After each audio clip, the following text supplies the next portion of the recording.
हमारे मुआशरे का एक अजीब उसूल है। जरा गौर से सुनिए। अगर आपका लड़का सिगरेट पीता है तो लोग कहते हैं कोई बात नहीं, अभी बच्चा है, सुधर जाएगा। अगर वो नमाज नहीं पढ़ता, अरे अभी उम्र ही क्या है, पढ़ लेगा।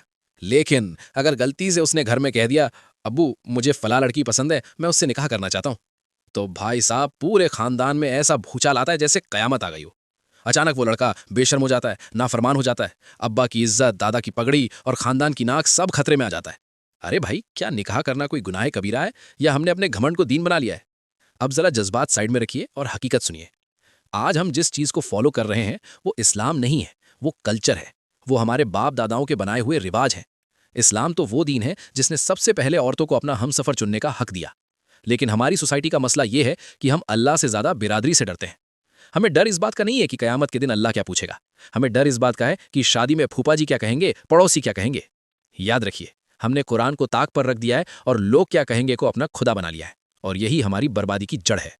अगर आपको लगता है कि अपनी पसंद का इजहार करना कोई बेशर्मी है, तो जरा हदीस की किताबों को खोल कर देखिए। खुद उम्मुल मोमिनीन हजरत खतीजा रज़ियल्लाहु अन्हा ने नबी सल्लल्लाहु अलैहि वसल्लम के अखलाक और किरदार को पसंद किया और खुद निकाह का पैगाम भेजा। और सबसे बड़ी दलील सुनन इब्ने माजा हदीस नंबर 1847। मेरे और आपके नबी सल्लल्लाहु अलैहि वसल्लम ने साफ लफ्जों में फरमाया, दो मोहब्बत करने वालों के लिए निकाह से बेहतर कोई चीज नहीं देखी गई।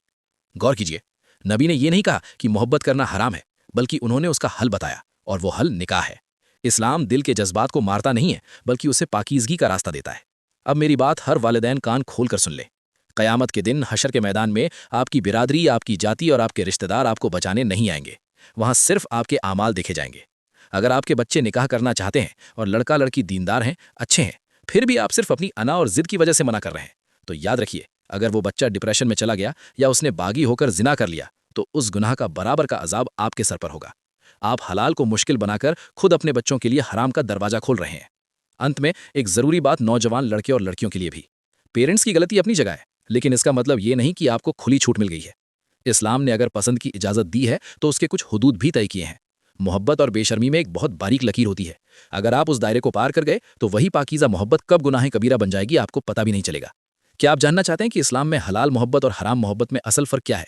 लड़के लड़की को बातचीत कहाँ रोक देनी चाहिए, और वो कौन सी गलतियां हैं जो आपकी मोहब्बत को हराम बना देती हैं?